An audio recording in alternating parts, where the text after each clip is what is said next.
Here's how our competition is going to work today. The 4 finalist companies will present in alphabetical order. Each company will have a total of 10 minutes to present. We have asked our sharks to kindly give them a minute or two to present their information before they attack. At the end of the 10 minutes, we will then move on to the next company. So, sharks, are you ready? Everybody, are you ready? All right. Then let's bring up our first entrepreneur. So, this team won this spring's startup weekend. They have made huge strides since then. Compassion Note is a CRM plug-in subscription service that alerts users when a client has a major life event. The service scrubs data and sends an alert when a client has a death in the family, or dies, or a birth, a marriage, or changes jobs, or buy a house. You get the picture. That way, users can enhance their relationships with clients. Please welcome Aaron Price with Compassion Note. Customer relationship management platforms have a problem. They're inherently bad at relationships. We're not the ones who said that. Mark Benioff, the CEO of Salesforce, did. They have a problem because they're only as good as the data that gets put into them. And this has created a frustrating time suck for salespeople as they spend hours every week looking for data. And their companies have been negatively impacted as their retention rates have been decreasing over time. For example, one of our customers and partners, Kaizen Technologies here in Louisville, believes that they can create better relationships with their customers if they personally congratulate them on a happy birthday. But out of 10,000 records in their CRM database, they had 3. We were able to provide them with birthdays for their upcoming customers, and they were able to call these individuals and have a non-selling, personal interaction with the people that matter to them that they could not have had previously. I'm Aaron Price with Compassion Note, and we help companies build more powerful, more personal relationships with their customers. We do that by primarily sourcing information about major events in their customers' lives and notifying them directly through their CRM platforms. For all of us, some moments matter more than most. Life events, job changes, births, marriage, birthdays, even death of a loved one are times when personal connection means something to us. And outside of the traditional salesman relationship, you have an opportunity to connect with people on that personal level.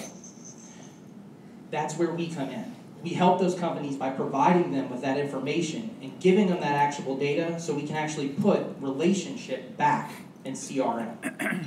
We do that through a software as a service model that primarily targets B2B companies that utilize CRM software, and we do that with 4 additional revenue sources in that broad vertical. We enter the market at a time when the life event, CRM, and big data markets are rapidly converging, and the technology for this space is not only new, but a great opportunity, because it is a growing market and a growing need. We have been focusing on gathering users, we've built our product, we've started sourcing data points for Kentucky. And the data points are important because not only do we have a low cost of data, but we have the natural ability to raise our prices over time as we add additional data points. We've been focusing on gathering users, but disciplined growth is important to us. And so we've been focusing on gathering users that will grow with us and represent larger distribution channels. We have a pilot user at Staples. That user is in the promotional products division, and he has a small group of large companies that are very important to him. And his relationship with those individual people that represent his contact at those companies is important to him. And so he's using us to track them for life events and any other additional data we can add over the next 12 months to show that he can generate these better relationships. And he's not the only one doing that. We've partnered with Kaizen Technologies, a local company here in Louisville, and they have successfully integrated our product into Microsoft Dynamics CRM, and they are our first Microsoft user.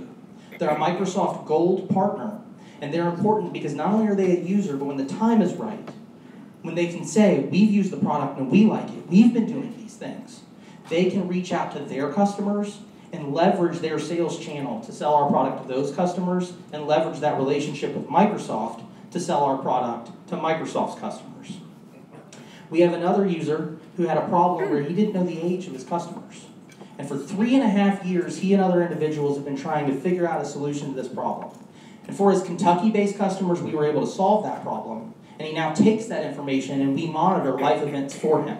He's currently at a conference with 1,400 business owners who have similar problems to himself, pitching our idea as a potential long-term solution to their ongoing needs.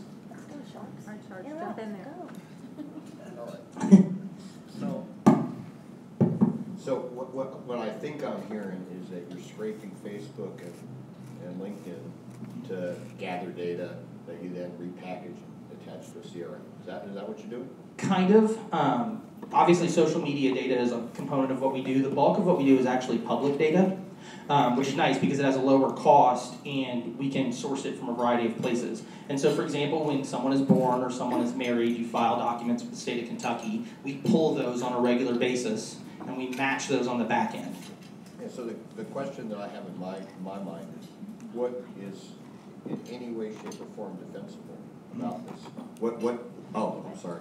Suzanne, am I okay? Yeah, you're good now. All right. What is it that is defensible, that can't be easily imitated by somebody else in a nanosecond that you do? Sure. First, I'll start off and say, we acknowledge that in this space, especially after changes in 2014, it's difficult to patent some of these kinds of ideas without disclosing your algorithm. And so our IP is largely trade secret driven, and it is our ability to match these things over time and do that at a better rate than others. But also, I'd just like to point out, this is a large market that has a huge opportunity, and the reason being, 4 other companies have successfully done what we are doing now. But all 4 of those companies were defensively acquired by LinkedIn as part of their ongoing battle with Salesforce, and then they were removed from the CRM marketplace. And so now there's a huge opportunity for companies to enter this marketplace where it's wide open, and we believe firmly that it can support multiple competitors, and it will actually be a strength, because not only will it drive us to create a better product, and we have a technology roadmap in place to create a strong product, but it will help defer some of the market education costs, because life event marketing is a growing marketplace. So what's your revenue model? How do you charge your customers? Sure.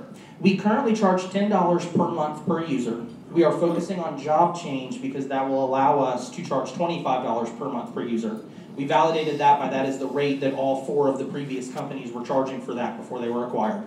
Then in addition to that, I mentioned 4 revenue sources. 2 are short-term and 2 are long-term. We enhance data on a per record basis. And so for some customers, we'll say, you have 10,000 records, we can match 6,000. If you'd like information about the other 4,000, we can go and get that for you. We go and get the data. And then there's an educational component to this as well, which is having data and knowing how to use that data as a salesperson who may not be used to calling people and doing some of these things, saying, oh, you don't want to call somebody and say, I saw you got married from the Kentucky Birth Index. That's not the appropriate way to approach that conversation. So there's an educational component. And then on the back end, long term, we make money from data hygiene and what we call facilitated transactions, which is if you send a card, we make 50 cents. If you send flowers or a gift basket, we make anywhere between $8 to $40, depending on what you're doing as a salesperson. And how do you find your customers?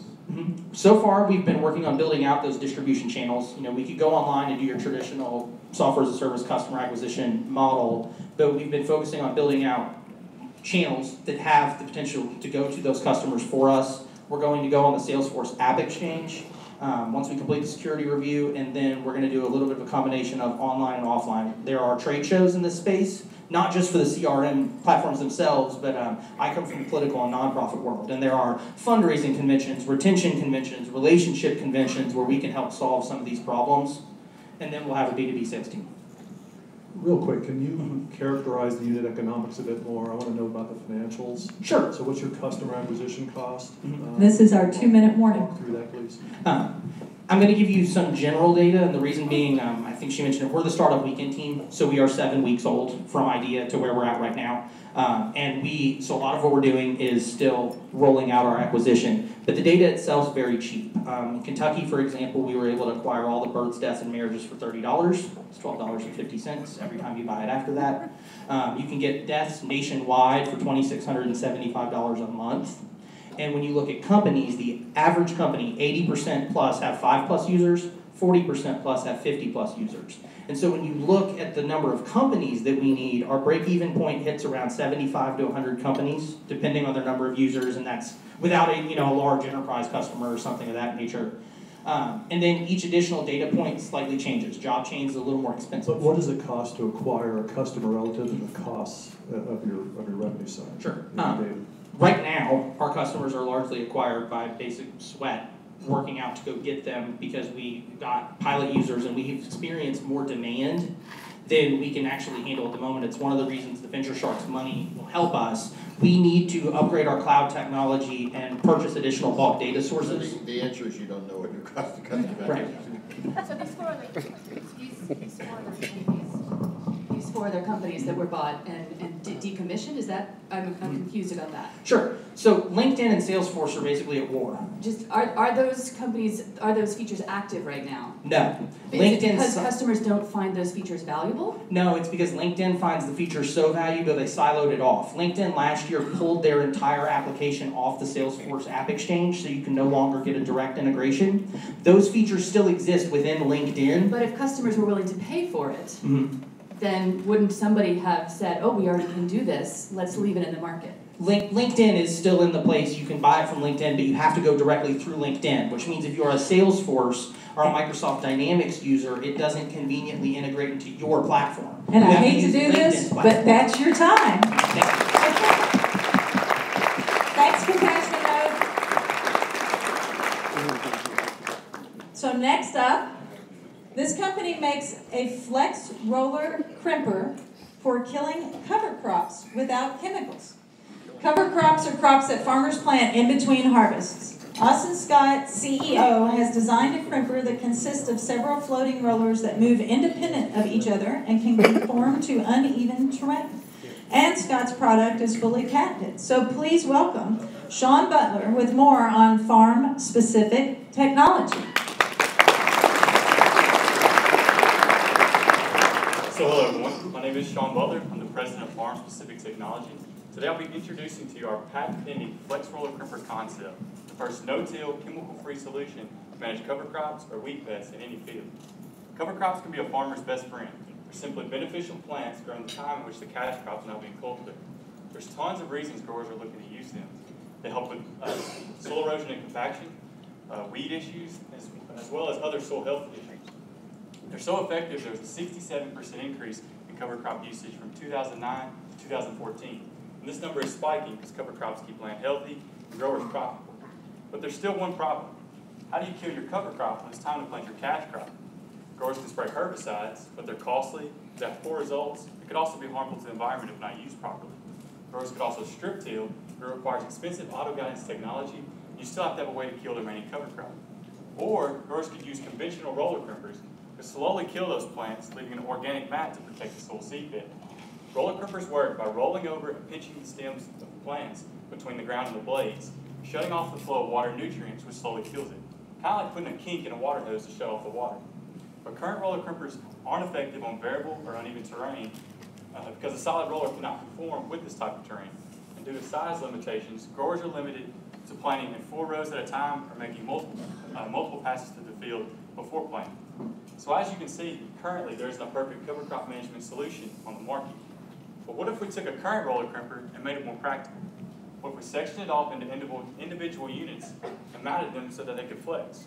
Well, that's just what we did when we created the Flex Roller Crimper. When attached to a planter, it rolls over and crimps the stems of cover crops, slowly killing them. But unlike the current roller crimper, the Flex Roller Crimper is a series of offset rollers attached individually, creating a flexible roller crimper. The smaller strip unit you see here is attached to the planter row unit, while the larger middle roller falls in the air between the plant rows. This innovation will now allow growers to terminate cover crops over uneven land in a single pass without using tillage or making multiple herbicide applications. And those are all pretty good, but it gets better. The Flex Roller Crimper is also designed to be used in season. No longer will growers plagued with herbicide-resistant weeds have to resort to tillage or hiring chopping crews to try and save their crop. The Flex Roller Crimper as a standalone is the first no-till, chemical-free solution to manage weed pests that have emerged in between plant rows. This is the only solution capable of this, giving us access to a secondary market of 60 million crop acres affected by in-season herbicide-resistant weeds. And that's the most exciting thing about this product. the market potential. Currently, there's estimated 10 million acres of cover crops in the U.S., and this number is projected to grow to over 100 million acres by 2025, which is nearly 35% of all crop acreage in the U.S. We plan to license our technology to a third-party manufacturer at a bearish 8% royalty rate, generating a projected $4 million in revenue within the first year of this agreement. And because our product can save the average farm size up to $66,000 in both crop inputs and labor, which also pays for our technology within the first year of use, we're confident that we plenty of interest in the industry. You can jump in there now, Sharp. We're in a unique position to get this product to market. With the $5,000, we'll be able to finish our prototype by the summer. We'll then look to push out our results and metrics to the industry at large. So, can I stop? Yes, sir. So, all you're gonna do is out-license to somebody who will then make it and sell it? Yes, sir. So our plan Where are you in the discussions with the party who's gonna produce the product and Yes, sir. to the market? So we've, right now we're looking to initially put this out to about 50 growers. We've identified about 50 people within our region, as well as a few other states out in the west. But no, I'm not talking about the growers. Yes, sir. Mike? Oh, so who's gonna manufacture the product? Yes, sir. So once we can get it in those guys' hands, we can actually build the value. We've talked to some of the smaller implement manufacturers, Kelly Manufacturing, people like that, that's not as much of a big name. But we want to get it in those guys' hands first to truly value the product, and then start talking to some of the bigger guys, like the John Deere's, the Case IH's, people like that. So you don't have users yet.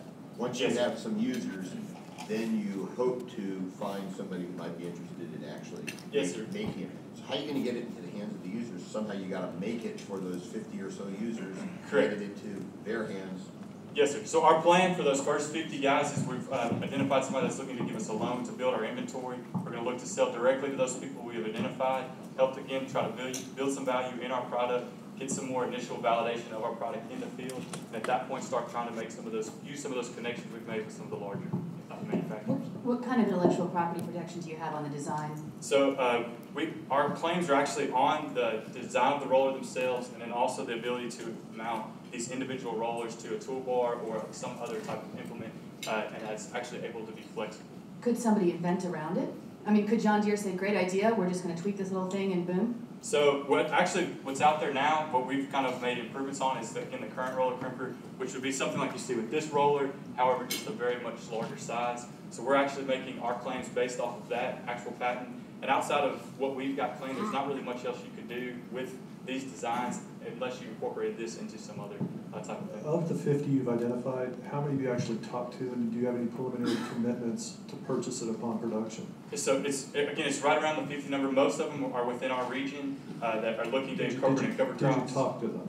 Yes, sir. How many of them did you talk to? So I personally probably talked to 30 or so in person. Another 10 or so are out in Oregon I've talked through over the phone. The USDA and NRCS is very interested in working with our product. Did you talk price point with them? Yes, sir. And did they write you a letter of commitment? No, we don't have any letters of commitment yet, no, sir. We wanted to try to get an actual price point to them before we started trying to do those So help us commitments. understand the unit economics of this. What does it cost to make one of these? Yes, sir. How much will it be sold So- for? Yes, sir. So we're going to be selling this in 3 ways. The first way is a base 4-row system that would have enough units for a 4-row planter, which is what you see here, as well as a pneumatic air cylinder system to be able to control the down pressure as well as move them up and down. From there, if you have a larger planter, we would sell individual units, again what you see here, plus the pneumatics for additional planters, and then also as the standalone. So for the base 4-row system, it's going to cost us approximately $1,900. And for the standalone unit, which would be for a 12-row, it's about $4,000 for us. Individual units are running about $110 a piece. And we've made our projections for what we could see in revenue based on having at least a 45% margin. But to stay competitive with the other technologies similar to this that's out there, we could easily see margins of up to 70%. How do you address the problem of farmers already having the equipment and sort of the replacement factor? Yes, sir. So again, our main competitor right now is actually herbicides. So in conventional production, they're going to spray herbicides to kill their cover crop. But one of the things that's slowing the adoption rate of cover crops is, one, it's an extra expense putting in this extra plant, and then there's a lot of extra costs in making multiple passes, buying more herbicide to actually kill them all. So they're looking for a way to decrease those number of passes and also decrease that every year payment in trying to kill the cover crop with herbicides.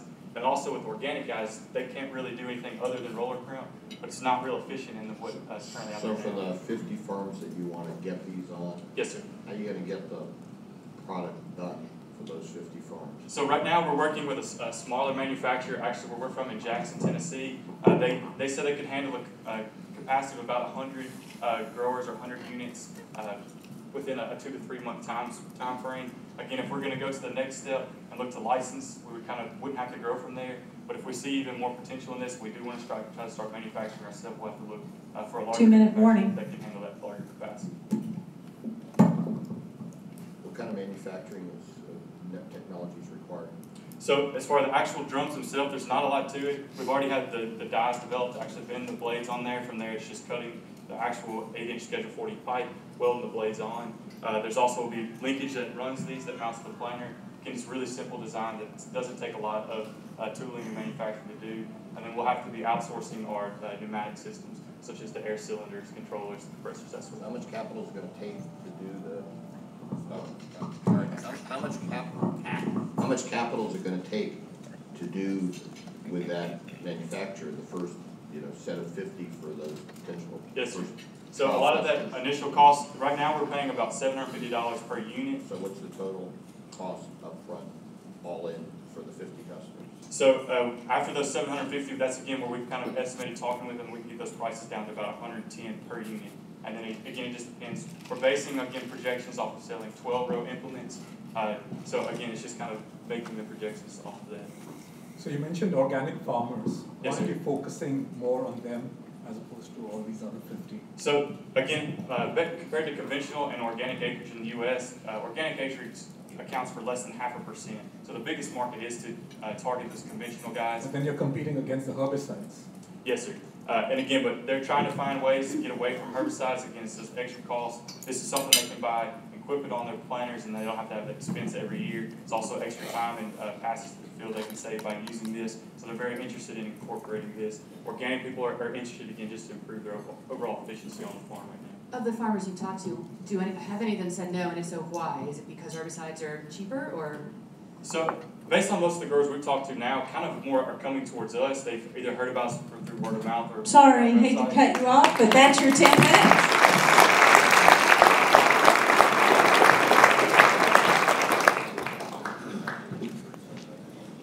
Our next competitor is a software that allows users to live broadcast events online from up to 4 different iOS cameras and mix those feeds in real time.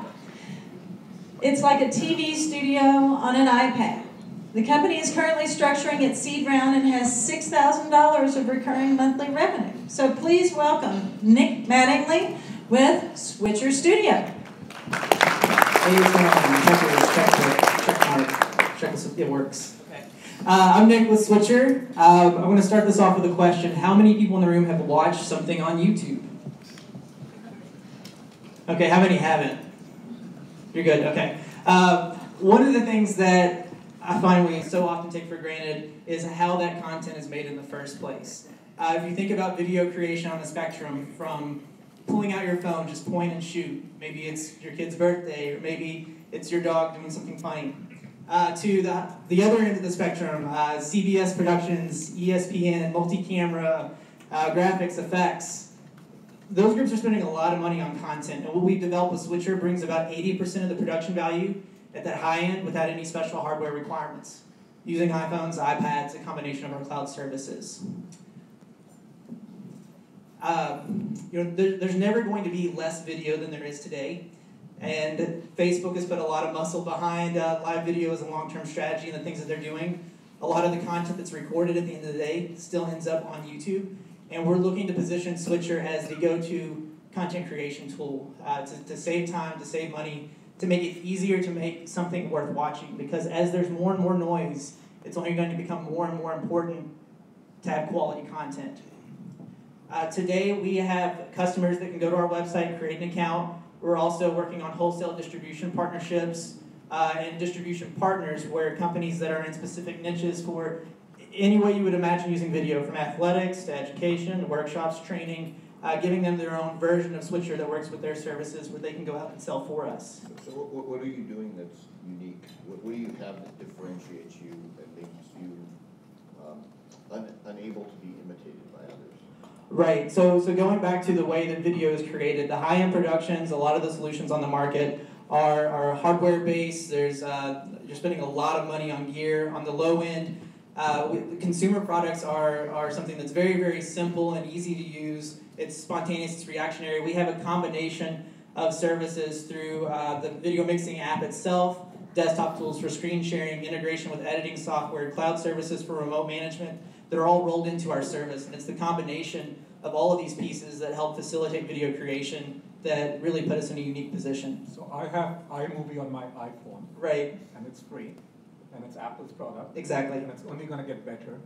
So how do you compete against them? So with iMovie, that's editing after the fact. You shoot video and you spend a whole bunch of time afterwards. What we've done with Switcher, you're able to produce these events in real time, so people can watch while it's happening. You can also output it to a monitor or a display, and you can also upload it as soon as you're done. You don't have to do any additional edits. You have a really awesome video that can go straight to the web. If you want to tweak it, if you want to make additional edits, we have really tight integration with editing software where everything shows up. All of your camera 1, 2, 3, 4 is already matched up. Every cut and transition you made on the spot is available in post. So if looking at video production all across the board, we're saving time in almost every use case. So clarify real-time editing. What exactly does that mean? Actually, these guys are using it here today. Kelby has Switcher running on an iPad. And from there, he is able to connect to other devices. We've got a camera here, and while we're speaking, he's choosing what he wants to show, what he wants to display. So this could be broadcast on the web for people to watch right now, or also captured. So what makes that something that some other provider couldn't offer? How are you sort of defensible and differentiated? So the long-term trajectory that we're on with this current product, we have a new version of Switcher we're rolling out that makes it easier for people to make their own video and connect these two worlds of professional content and crowdsourcing content, where people that are making their own video can be a part of that production. Bob's question was, how do you defend what you have, not grow what you have against the competitors that are out there? Right, okay, sorry. With enough time and money, anyone can do anything. We've got a huge head start on this technology. There aren't really any direct competitors. We're in the process of getting provisional patents and IP. We're talking to some A+ players to lock things down, not only for what we've done today, but things that we're working on in the future. So when you say real-time editing, do you really mean just switching between devices or something beyond that? So switching between cameras, inserting images, adding video, doing picture-in-picture, lower thirds, graphics. What you would expect to see on television, you're able to do that for the events that happen around you every day, whether it's religious services, concerts, athletics. So how come you only have 6,000 of monthly recurring revenue? Because you've been doing this for a while. Right. It took us a long time to get it right. We launched the product in October of 2014. We were much more expensive when we first launched the product because we wanted to get professionals that were used to doing these big high-end productions to try it out and tell us how we could make it better. Through that process, we did a lot of field testing, we did a lot of revisions. In September of last year, we had a major release that answered a lot of these questions. We also collected a lot of historical data on how people were using the product, how long they were using it, and we were able to adjust our pricing based on some of that data that we had. So with this major release, with our price change, that's when we started to see an uptick in customers and circle back to the people that had been using it previously. Since January, we've doubled our paying customers. Can you talk about your customer acquisition costs and your customer lifetime value? Right, so our customer acquisition costs are still kind of vague right now because it's very hands-off, it's low friction. General marketing, people go to our website, they create an account, they're able to start using the product. We have wholesale programs that we're building out where people can pre-purchase 10, 50, 100 licenses up front at a discount and build other services around it, from consulting to building kits for little cases and clips and all the other things you see here.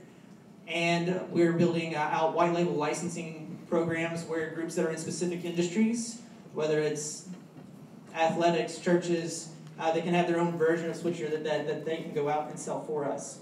And on the flip side, we're building up an upgrade path. We're launching a new product later this summer where anyone can create video with some of the basic video mixing tools for adding photos, videos, streaming live.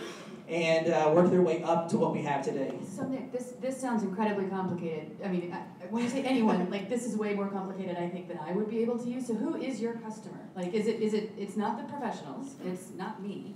Who is it? So the customers for the studio product today are businesses, communities. It's anything where there's a group of people that come together to watch something. Those are events that could be captured. So how do you get this to market? How do you make it viral? How do you get businesses to tell other businesses to use this? Well, that's a pretty general target market definition. If you're What we're able to do with Switcher and things that we're already working on today are working with influencers in the industry, riding on the wave of YouTube content creation and online video in general. And what you see, the version of Switcher today, is not the future of this company. It's the other tools and things that we're building that connect this and bring it all together. Imagine being in a position where you're at a baseball game and there's a multi-camera setup and someone in the stands is shooting their own video. It's for themselves. They own it, they can share it, but it could be curated and made part of that master production. This is the trajectory that we're on. This is the reason that this event is so important for us today, is because we're launching this new product at the end of June that's going to help build this 2-minute warning. Who is your current customer? I mean, you're getting $6,000 a month. Who are they and how many are they? Right, so they are churches, they are schools, they are media companies, they like Metro TV type groups, they're businesses that want to share their content. How many unique customers do you have? We have had around 400 paying subscribers in the past 6 months. And what's your turnover so far of the people who have paid you? We were at a 30% churn very early on. After the new release, we've gotten that down to 10%. We're chipping at that away through some other mechanisms. Is that 10% based on the customers that you acquired in January, so you only have a couple of months to churn? This is historical, looking at what's happened over the lifetime of the company and the transition that we've had. In the past 5 months, we've had 40% of our customers go from monthly to annual subscribers. And what we're able to do is start parsing out our annual subscribers and our monthly subscribers, because the monthly subscription, we're not necessarily losing these customers in every case. It might be that they had an event that happened in May, and they're coming back in October, and they're still familiar with the product, they're still using it just on an as-needed basis. What would it cost me to be an annual subscriber? Annual subscription is $299 a year, and that includes access to the video mixing app, our cloud services, our desktop tools, and support is rolled into that. So we built a service around this video creation platform. It's $25 a month if you want to turn it on and off. And how much storage and bandwidth do I get? We don't directly handle the video storage bandwidth. You don't have to worry about that. It's using local storage on the devices. Technical stuff we can talk about later, but there's not any limits. The cloud? The cloud component is used to remotely manage certain settings and aspects of the app. So it's not necessarily video storage, but it's streamlining the production process. So how and when? Sorry, Bob. Well, That's the let's 10 minutes. We've had conversations with GoPro, we're talking with Facebook, we've met with the All right. BBC, it's getting weird. Thanks, guys. And last, but certainly not least, our final presenter is a software as a service for auto repair shops that allows every employee in the shop to update a car's records and transmit that information to customers and insurance companies. Please welcome Trenton Johnson to tell us about Uncrash.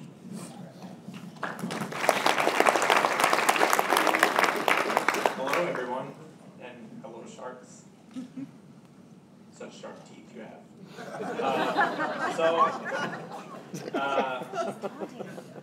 My name is Trenton Johnson, and I'm a software engineer here in Louisville, and I'm the founder of Uncrash. A couple of years ago, I was in a car accident, and my car had to be repaired. So I took it to a body shop. When I took it to the body shop, I was given an estimate: your car is going to be done in 5 days. And the 5 days sort of went by, no response from the body shop, didn't really know what was going on. So I decided to call them, say, hey, I just need to know what the status of this repair is, what do I need to do with this rental car? Well, when I finally got them to answer, I was put on hold, and 3 minutes later, the lady who answered the phone came back, and she was reciting some notes to me. I didn't really know sort of what the process was behind that, but she was reciting some notes to me. And I said, okay, thank you. I call back the next day, repeat the process. So after I finally got my car back 9 days after the collision, I actually asked that body shop, okay, what are you doing when you're putting me on hold?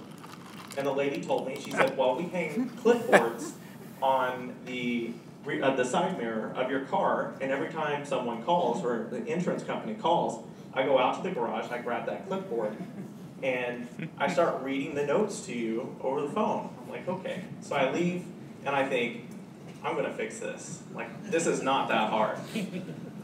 So I built Uncrash. And what Uncrash does, basically, is it gives every technician in a body shop the opportunity to snap a picture, type a status update for a repair, and choose whether or not to share that update directly with the customer and with any other interested party. Insurance agent, insurance representative, wife, whoever. Crazy concept. So sending text messages and picture messages and even email updates. So how many of the body shops that you've interacted with have told you they're like really desperate to have this? Well, great question. No one has ever used the words desperate to have this. However, they have purchased it. So they've identified value. How many have purchased it? 3 have purchased a recurring monthly subscriptions, and 1 has made. Do any of those who've purchased it still have clipboards hanging from the? No, but 1 is still using a dry erase board, which they update daily using the app itself, information from the app itself. So let me just understand this. You've got all these mechanics, they've got all this grease on their hands and things, and they're gonna keep ripping up their cell phones and taking photographs? Sometimes it's cell phones. A couple of the shops that I've worked with, though, they actually put Android tablets out in the shop with screen protectors on them so that the technicians are able to use them and not worry about damaging the device. Maybe you should speak to the Switcher Studio guys.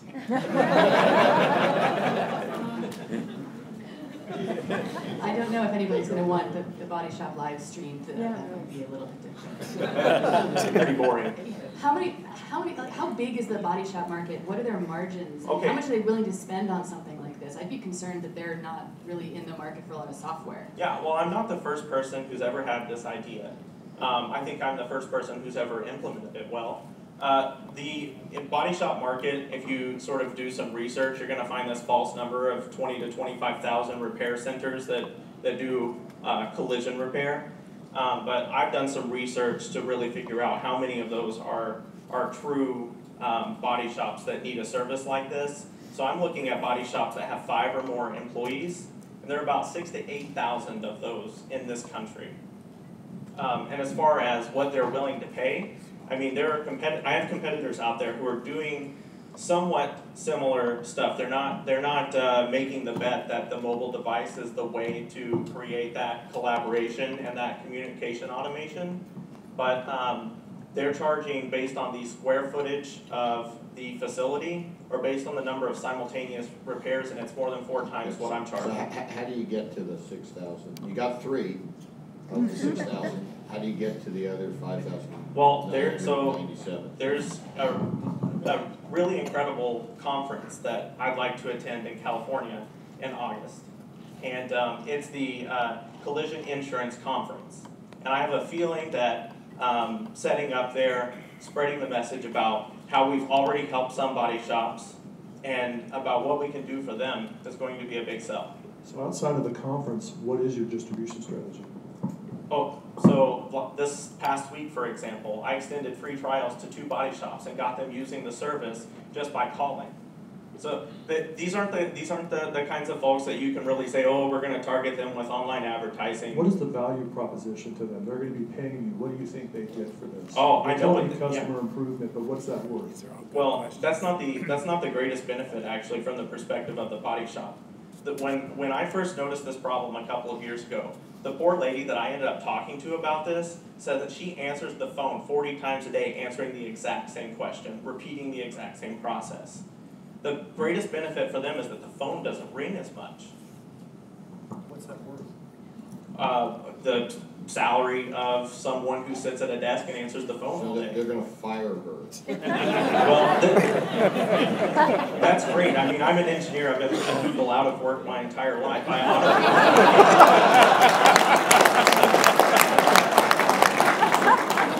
So you said your competitors cost 4 times as much as your company. There is a competitor that does cost 4 times as much, and they don't do it as well. So why are you selling for so little? I'm not settling for little. I'm making an incredible margin on each repair.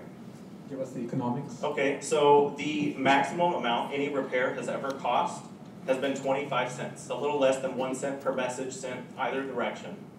For most body shops, the fee is $39 per month, and I haven't had one yet that has hit 39 repairs in a single month.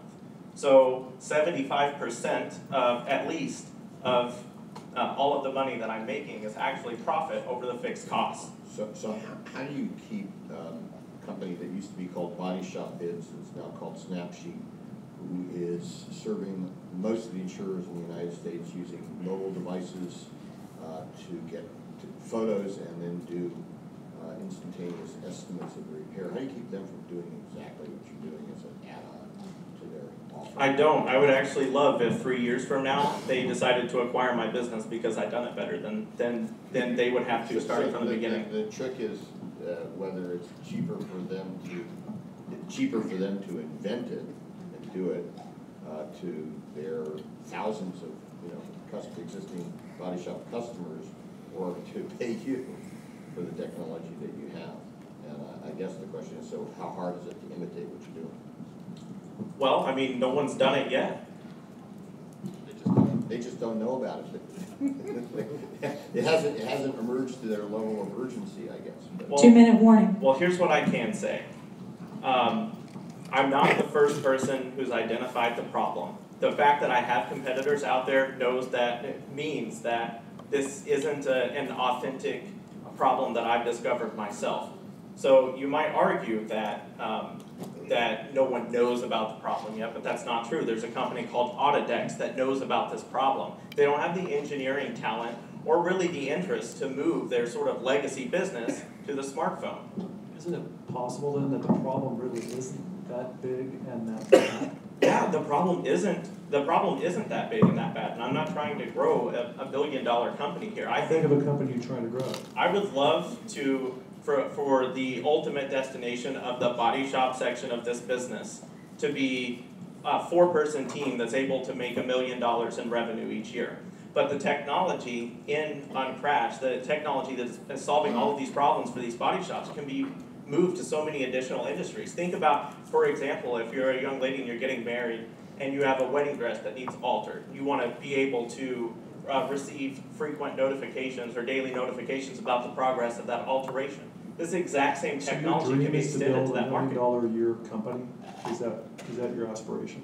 No, my dream is to make $1 million in one segment with incredible technology, and then move that technology to other markets to continue making millions more dollars. But aren't those markets already served by existing ERPs that, for example, in consumer goods have, their own customer ticketing systems or things like that? I mean, how are you going to be sort of the niche point solution in all of these different markets? I just do it better. I mean, that's my career. You look at what the baseline for acceptable is, and you say, well, that's not good enough. So talk to me about the usage within the body shops. It didn't sound like it's being used a whole lot every day. Sorry, Vic, but that's our time.